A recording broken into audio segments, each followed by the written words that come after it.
그때 예수께서 성령에 이끌려 마귀에게 시험을 받으러 광야로 가사 40일을 밤낮으로 금식한 후에 줄이신지라. 시험하는 자가 예수께 나와 이르되 내가 만일 하나님의 아들이거든 명하여 이 돌들로 떡덩이가 되게 하라. 예수께서 대답하여 이르시되 기록되었으되 사람이 떡으로만 살 것이 아니요 하나님의 입으로부터 나오는 모든 말씀으로 살 것이라 하였느니라 하시니, 이에 마귀가 예수를 거룩한 성으로 데려다가 성전 꼭대기에 세우고 이르되 내가 만일 하나님의 아들이거든 뛰어내리라. 기록되었으되 그가 너를 위하여 그의 사자들을 명하시리니 그들이 손으로 너를 받들어 발이 돌에 부딪히지 않게 하리로다 하였느니라. 예수께서 이르시되 또 기록되었으되 주 너의 하나님을 시험하지 말라 하였느니라 하시니, 마귀가 또 그를 데리고 지극히 높은 산으로 가서 천하 만국과 그 영광을 보여 이르되 만일 내게 엎드려 경배하면 이 모든 것을 내게 주리라. 이에 예수께서 말씀하시되 사단아 물러가라. 기록되었으되 주 너의 하나님께 경배하고 다만 그를 섬기라 하였느니라. 이에 마귀는 예수를 떠나고 천사들이 나와서 수종드니라. 아멘. 아브라함과 다윗의 자손 예수 그리스도의 계보라. 아브라함이 이삭을 낳고 이삭은 야곱을 낳고 야곱은 유다와 그의 형제들을 낳고 유다는 다말에게서 베레스와 세라를 낳고 베레스는 헤스론을 낳고 헤스론은 람을 낳고 람은 아미나답을 낳고 아미나답은 나손을 낳고 나손은 살몬을 낳고 살몬은 라합에게서 보아스를 낳고 보아스는 룻에게서 오벳을 낳고 오벳은 이새를 낳고 이새는 다윗 왕을 낳으니 다윗은 우리아의 아내에게서 솔로몬을 낳고. 아멘. 다음 주면은 저희가 창립 4주년을 맞습니다. 그걸 기념하기 위해 예배를 드리게 될 터인데 외부 강사분에게 말씀을 부탁하였기 때문에 저희 공동체 안에서 또 목회자로서 제가 여러분에게 4주년 기념하는 말씀은 오늘 나누도록 하겠습니다. 성경에는 예수님의 삶을 보면서 그것이 그리스도인에게 가르쳐주는 모범적인 삶, 누구에게 본이 되어지는 것. 그러니까 예수님의 행적과 예수님의 대응과 예수님의 말씀은 그냥 예수님 한 분으로 끝나는 것이 아니라 그것이 바로 예수 그리스도를 믿는 자들에게 보여주기 원하는 모범적인 삶, 롤 모델이 되는 거죠. 야, 내가 이렇게 했으니까 너희들도 이렇게 살아야 돼 라는 거라는 거죠. 예수님은 밤늦게까지 사람들을 고치시고 피곤하셨을 때도 오히려 새벽에 일어나서 하나님과 교제하고 기도하셨습니다. 그것이 반드시 예수님에게 필요했기 때문에 그 일을 하셨다라는 거죠. 이처럼 그리스도인들이 이 땅에서 매일 하나님과의 관계로 연결되어져야 한다는 거죠. 그것을 알게 됩니다. 예수님은 3가지 시험을 오늘 사단에게 받으십니다. 근데 1절에 보면 성령에게 이끌려. 이 사단에게 받는 시험이 성령에게 이끌림을 받았다라는 거예요.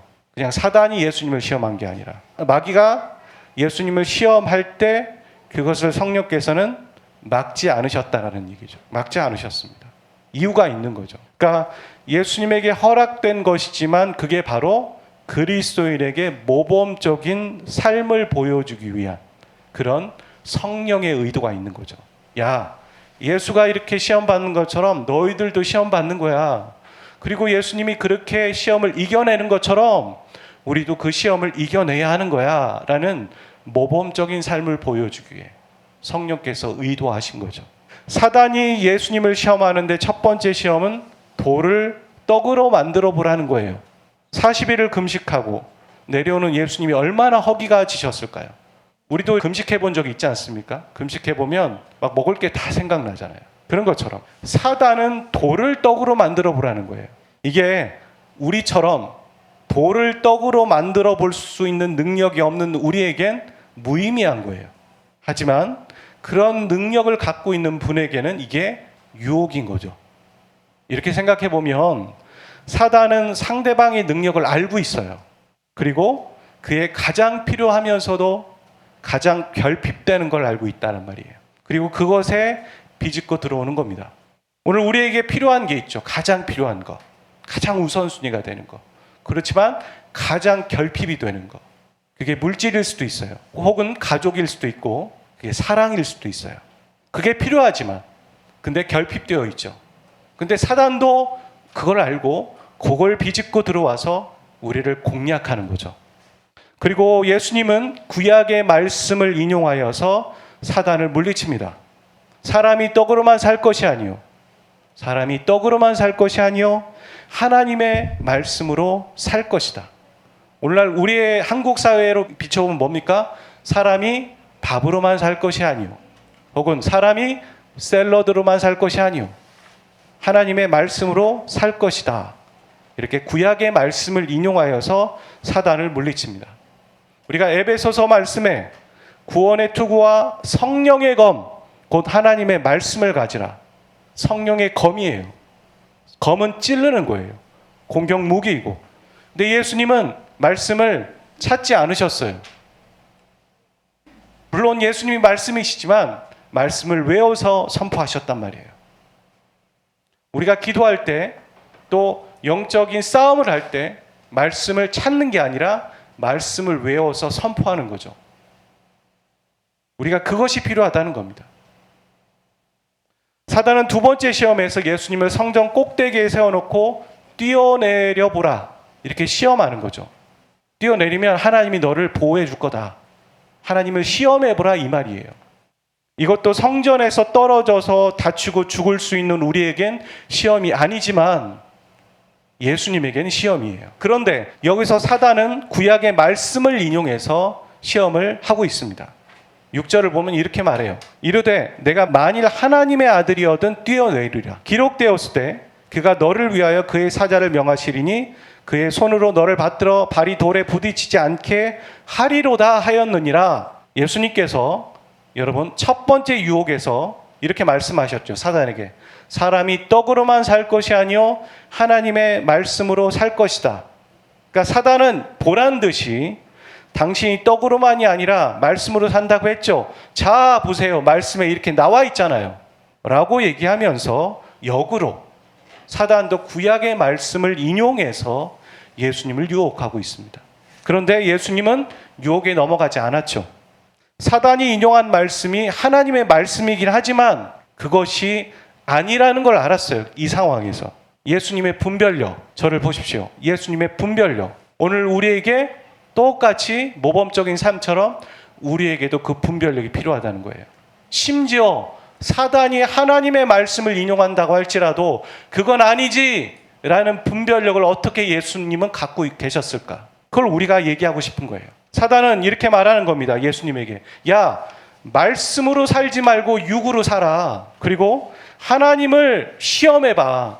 그 얘기는 하나님을 신뢰할 수가 없어 이 말인 거고, 세 번째 시험은 너 세상의 부귀와 영화를 추구하며 살아라 이렇게 말하고 있는 겁니다. 이렇게 사단이 예수님을 시험하는 목적은 딱 한 가지예요. 딱 한 가지. 예수가 십자가 지는 걸 막고 싶은 겁니다. 예수가 십자가를 죽고 희생하고 부활하면 죽음과 죄에 갇혀져 있는 인간이 구원을 받을 수 있거든요. 그 얘기는 사단의 나라가 무너지는 겁니다. 그 위기감 가운데에서 사단은 예수를 시험하는 겁니다. 야, 다른 거 다 해도 되는데 십자가는 지지 마. 십자가는 하나님이 예수님을 이 땅에 보내신 이유예요. 그 얘기는 하나님이 예수를 부르신 소망이라는 겁니다. 부르심. 그걸 다른 말로 소명이라고 할 수 있죠. 예수님에게 그렇게 얘기한 거예요. 이 땅에 가서 십자가를 지라고. 근데 그것을 막는 겁니다, 사단은. 이렇게 볼 때 사단이 인용한 말씀은 하나님의 말씀이 맞지만 그 말씀은 예수의 부르심에 위배되고 반대되는 거죠. 그래서 예수님은 그것을 분별할 수 있었고 내 부르심과 내 목적이 이게 아니기 때문에, 이 말씀이 아니기 때문에 그것을 분별하고 거부할 수 있었다라는 겁니다. 예수님이 부르심대로 살아갔다면 우리도 부르심대로 살아가야 합니다. 아멘. 예수님이 부르심대로 사는 것에 시험을 받았다면 우리는 말할 것도 없는 거예요. 사단이 우리의 부르심을 못 찾게 하는 겁니다. 사단이 우리의 부르심에, 하나님의 부르심에 집중하지 못하도록 하는 거예요. 야, 먹고 사는 거에 신경 써. 부귀 영화에 신경 써. 하나님이 너를 인도하겠어? 의심해야 돼. 이렇게 계속 시험하면서 정신 못 차리게 하는 겁니다. 우리의 부르심, 그 부르심의 소망을 잊고 살도록 하는 거. 여러분, 교회를 헬라어로 에클레시아라고 합니다. 에크, 뭐뭐로부터예요. 그러니까 교회라는 건 죄에서 불러낸 자들의 모임, 사람이에요. 죄에서 건져냈지만 건져낸 걸로 끝나지 않았어요. 하나님 왜, 무슨 이유 때문에 죄에서 건져내겠어요? 건져내고 그 사람에 대한 부르심이 있는 거예요. 아멘. 죄에서 건져내서 우리를 어떤 이유에서 사용하기 원하시는 그분의 부르심의 소망이 있다는 겁니다. 여러분, 로마서 11장 29절은 그러죠. 하나님의 은사와 부르심엔 후회가 없다. 하나님이 여러분에게 어떤 은사를 주셨습니까? 결코 후회가 없어요. 이유가 있어요. 딱 맞는 은사예요. 하나님이 여러분을 죄에서 건져내셨습니까? 우연이 아닙니다. 우리를 부르셔서 어떤 목적에 사용하기 원하시는 겁니다.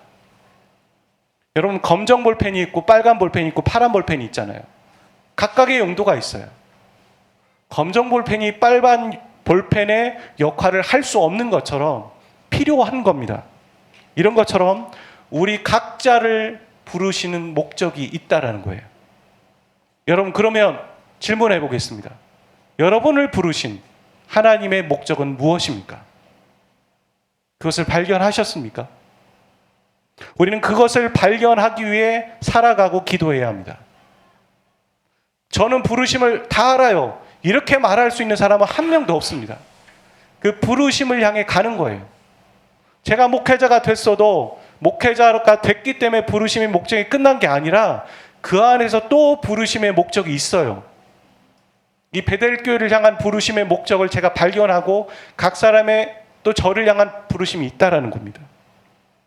바울은 에베소서 1장 16절에서 19절 이렇게 말합니다. 지혜와 계시의 영을 너에게 주사 너의 마음의 눈을 밝히사 그 부르심의 소망이 무엇이며 그것을 너희로 알게 하기를 구한다.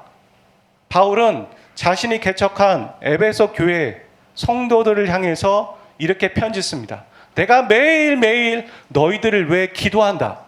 그 기도의 목적 중에 하나는 너희들에게 하나님이 부르신 목적이 있는데 그 목적을 발견하기를 원해서 매일 기도한다. 제가 이 말씀을 이렇게 곰곰이 묵상하면서 그런 생각이 들었습니다. 이 교회 안에도 부르심의 목적이 무엇인지 모르고 살아가는 사람들이 있구나. 그리고 그것이 발견되기를 위해 바울은 중요하기 때문에 매일 기도하고 있구나. 이들을 위해서. 우리를 부르신 하나님의 소망이 있듯이요, 이 교회를 부르신 하나님의 소망이 있습니다. 베델 교회를 부르신 하나님의 소망이 있습니다. 저는 작년 11월 첫째 주에 금요예배를 드릴 때 하나님이 저에게 감동을 주셨습니다. 이 자리에서 제가 처음 이 교회가 세워질 때 주셨던 하나님의 마음을 기억나게 하셨어요. 새로운 게 아니라 이미 저에게 주셨던 마음을 다시 기억나게 하셨다고요. 그것은 믿음의 전수입니다. 다른 말로는 신앙의 전수입니다. 나의 신앙이 나에게서 끝나지 않고 다음 사람들에게 이어지는 것, 그것이 믿음의 전수이고 신앙의 전수입니다. 다른 말로 영적인 자녀를 낳는 거예요. 영적인 자녀. 보통 우리는 부모의 신앙이 자녀에게로 이어지는 것을 신앙의 전수라고 생각하겠지만 이 신앙의 전수는 혈육을 넘는 거예요. 혈육을 뛰어넘어서 교회 안에서 나의 신앙이 어린 신앙을 가진 사람들에게 또 이어지는 것, 전수되어지는 것, 그것이 신앙의 전수입니다. 오늘 우리가 읽었던 마태복음 1장에 보면 족보가 나오는데 처음에 예수 그리스도의 계보라고 나와요. 이 얘기는 혈육의 관계가 아니에요. 신앙의 족보를 얘기하고 있다는 거예요. 신앙의 족보. 여러분, 믿음으로 산 아브라함이 이삭이라는 영적인 자녀를 낳는 겁니다. 믿음으로 산 이삭이 야곱이라는 영적인 자녀를 낳은 겁니다. 그리고 이렇게 믿음으로 사는 사람들은 그들의 영적인 발자취를 남깁니다. 그 발자취가 뭐냐면 신앙의 전수예요. 그 발자취가 뭐냐면 영적인 자녀를 태어나게 하는 겁니다. 우리가 먼저 믿음으로 살게 될 때, 우리의 믿음을 본받는 자녀들이, 영적인 사람들이 태어나고 이어지게 된다는 겁니다. 여러분, 믿음으로 사는 것은 결국 하나님이 나를 부르셨음을 믿고 그 부르심대로 사는 거예요. 아멘. 부르심대로. 그리고 믿음으로 산다라는 건 그 부르심의 소명을 발견하기 위해 기도하는 겁니다. 내가 나를 부르신 하나님의 소망이 있지. 내가 초록색 볼펜이지만 사람들은 검정색 볼펜만 쓰니까 초록색 볼펜이 필요 없어. 그렇게 자신을 생각할 수도 있어요. 아니에요. 꼭 필요할 때가 있어요. 초록색 볼펜이. 그걸 찾아요, 사람들은. 그래서 문구점에 가보면 다양한 색깔들이 있는 거예요. 수요가 있기 때문에. 하나님의 부르심과 하나님의 필요가 있기 때문에. 그래서 그 부르심의 소망을 발견하는 것. 하나님이 나를 부르셨지 믿고, 주님, 저를 부르신 이유가 뭐예요?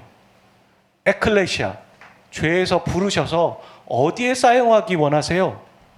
그걸 기도하는 것이 바로 믿음으로 사는 겁니다. 이 족보에는 중요한 특징이 나옵니다.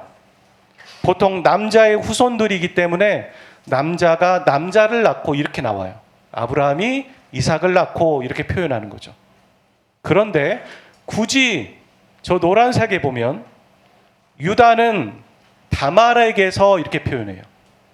그리고 살몬은 라합에게서 이렇게 여성의 이름을 넣는 거죠. 보아스는 룻에게서, 다윗은 우리아의 아내에게서라고 말하면서 여성의 이름을 4명이나 거론합니다. 딱 4명을 거론합니다. 이 4명의 여성들은 이 영적인 족보에 들어가기에는 다른 사람들보다 불리한 조건을 갖고 있어요. 안 들어가도 이상하지 않아요. 그런 조건을 갖고 있는데도 그들은 어떻게 했다라는 얘기냐면 믿음으로 살았다라는 거예요. 믿음으로 살았기 때문에 이 영적인 족보에 거론될 수 있는 거죠. 그 믿음 때문에 영적인 족보에 실렸고 하나님도 이 여성들을 특별하게 거론하고 있는 겁니다. 이 4명의 여성들처럼 어찌 보면 우리는 믿음을 지키기에 불리한 조건을 갖고 있을지 몰라요. 다른 사람들보다. 우리 스스로도 그렇게 생각하고. 그렇지만 이들이 끝까지 믿음으로 살았기 때문에 그 믿음 때문에 믿음의 사람을 영적으로 태어나게 한 겁니다. 우리도 그 믿음을 지켜야 된다는 거죠. 빌라델비아 교회에게 이렇게 말하죠. 네가 작은 것을 내가 줬는데 너희들은 그것을 포기하지 않았고 내 인내의 말씀을 지켰다. 그 말씀 들은 거 가지고, 그 하나의 말씀 가지고 끝까지 충성하며 죽도록 살았다.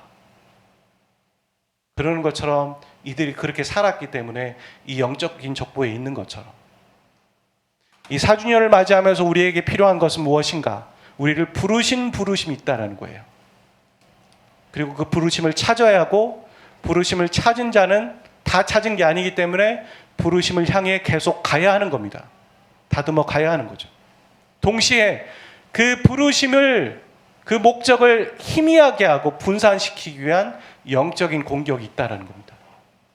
우리는 어떻게 그 영적인 공격을 이겨낼 수 있는가? 바로 하나님의 말씀이라는 거예요. 아멘. 하나님의 말씀으로 선포하는 것밖에 없어요.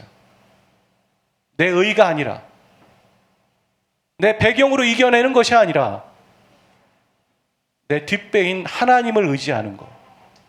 그 하나님의 말씀이 내 안에 충만하게 있어야지만 바로 말씀이 선포되어질 수 있다는 것을 기억하시길 바랍니다. 우리가 말씀을 마쳤어요. 우리가 같이 기도할 거인데 속으로 기도하지 마세요. 입을 열어서 샤우팅을 외치세요. 주님, 저의 부르심이 무엇입니까? 저를 부르신 이유가 뭐예요? 죄에서 건지신 이유를 발견하기를 원합니다. 알기를 원해요. 바울이 얘기하는 것처럼 내가 너희들을 위해 매일 기도한다.